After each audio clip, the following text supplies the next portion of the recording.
Well, hello! Today I'd like to introduce you to an ancestor of the Lamy 2000 and a lower cost relative of the Lamy 27E, which I reviewed last week.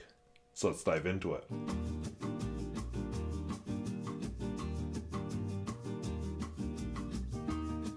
If videos like this interest you, where I talk about fountain pens both new and old and at all price points, I would invite you to subscribe. And hey, what do you think of the similarity? Maybe you have another vintage Lamy pen you'd like to recommend. I'd love to hear about it in the comments down below. So let's take a look at the Lamy 99. Of course, if you read the title of the video, I called this a Lamy 99/36 OF for oblique fine. How do I know this? Well, it's very faint. Let's see if I can light it. Oy.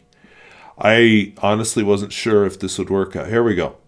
So Lamy 99/36. And somewhere on it, it says it's an oblique fine. I'm trying to remember where. Actually, you know what? I have this feeling that I bought it listed as an oblique fine because I don't see it written on it. It's not on the nib, but that looks very oblique-y. But fine. All right, so pen, of course, is a slim black pen. You know I like those as vintage pens.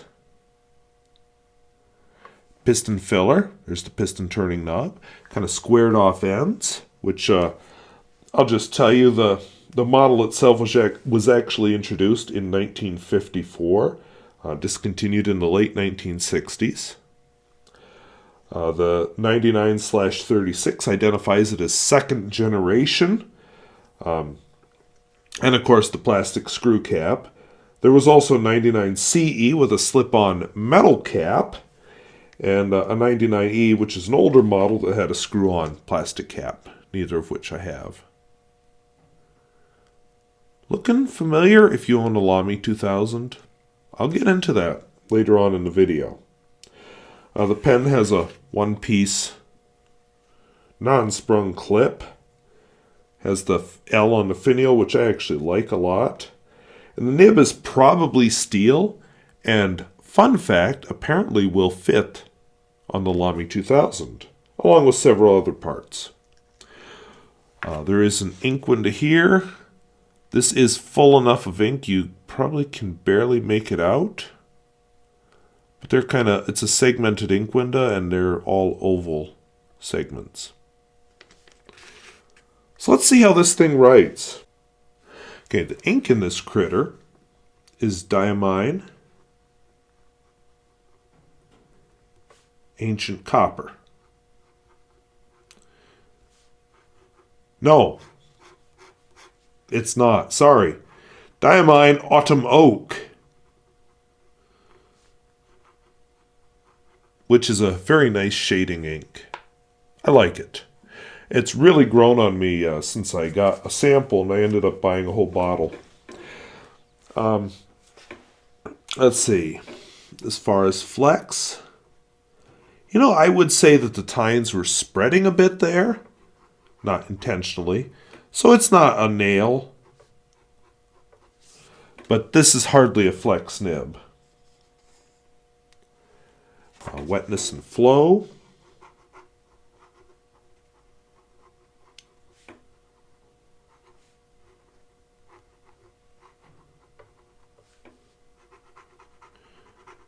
Oblique nib, of course, so I have it slightly rotated. The smear test, which in some ways is a test of the ink and the paper, of course. Unless I did the same ink every time. And then finally, reverse writing.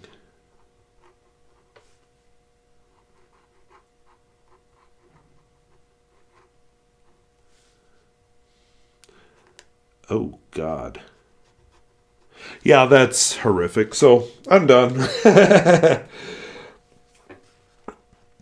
All right, so let's do a longer form writing sample. I'll just set my notebook to the side here.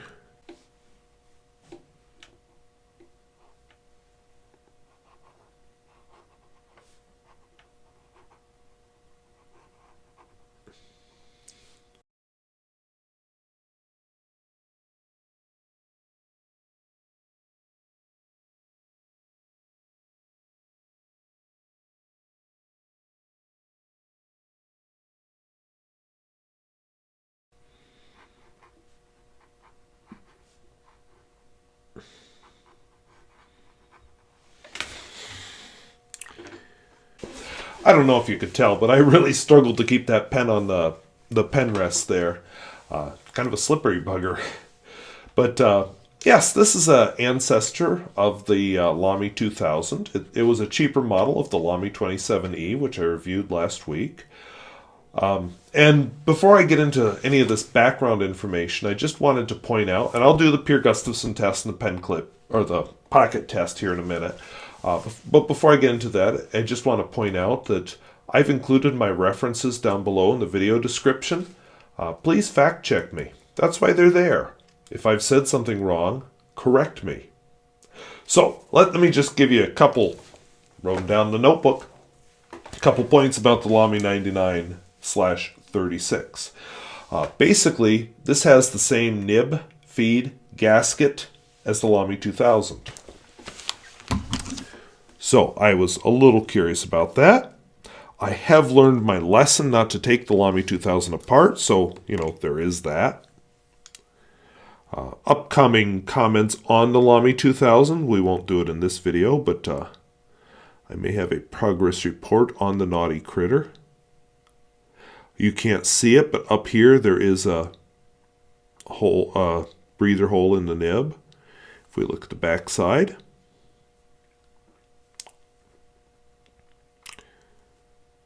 oh my God, looking pretty similar. We won't talk about the piston mechanism, of course, because I can't show you that. But that same fabulous engineering is definitely in evidence because you can't really see the line. And yes, the link I've provided, link number 4, does show the disassembly of the Lamy 99.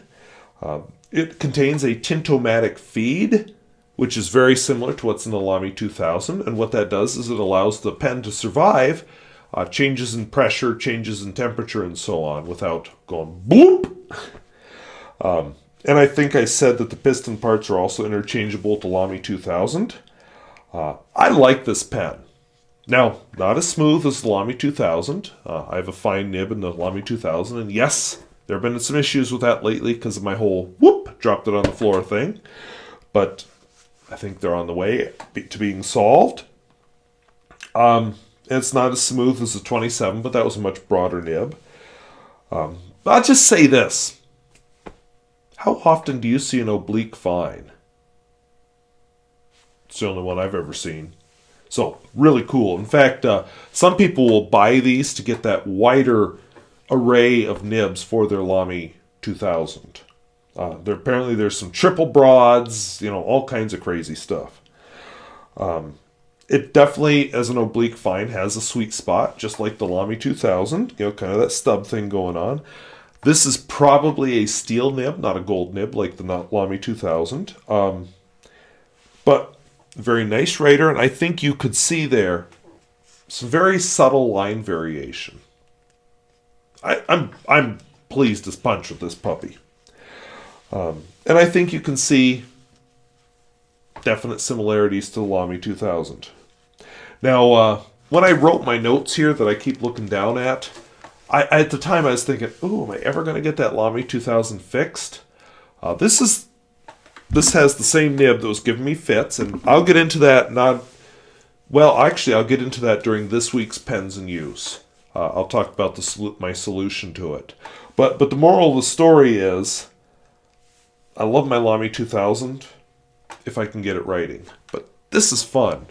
I could do daily writing with this. Do I like other pens better? Yes.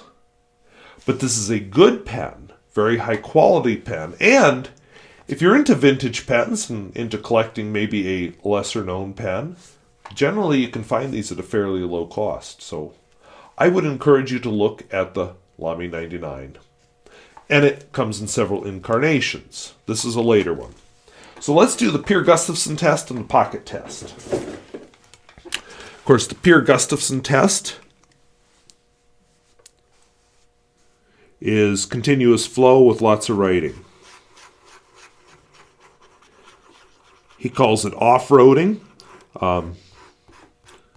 I don't know if I'm quite off-roading. Maybe I'm in North Dakota. Maybe I'm just driving on the gravel roads. But it seems to keep up, whatever I'm doing.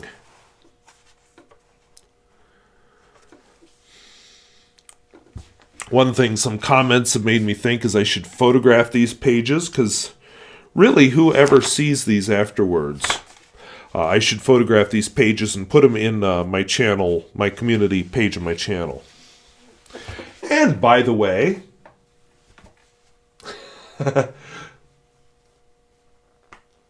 okay, took a little bit of a shove, but it went on there. Less of a shove, but I think I got lucky there. Yeah, took a bit of a shove, but it went on there. It goes onto the pocket very securely. So it passes that test.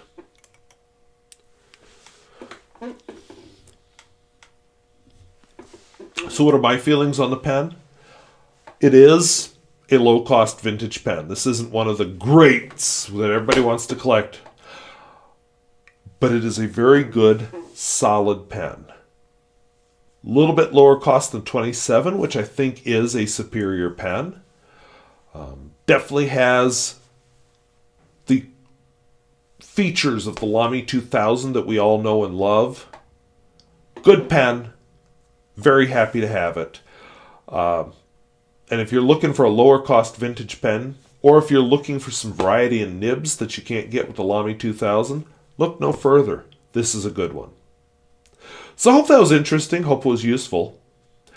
And if videos like this interest you, or I talk about fountain pens, both new and old, and at all price points, I would invite you to subscribe. And hey, is there a Lamy pen, especially a vintage one, that you like? Or maybe you've used this and you've used the Lamy 2000. You want to weigh in on that whole deal. In any case, I'd love to have you leave a comment down below. So thank you for watching. We'll see you later. Bye-bye.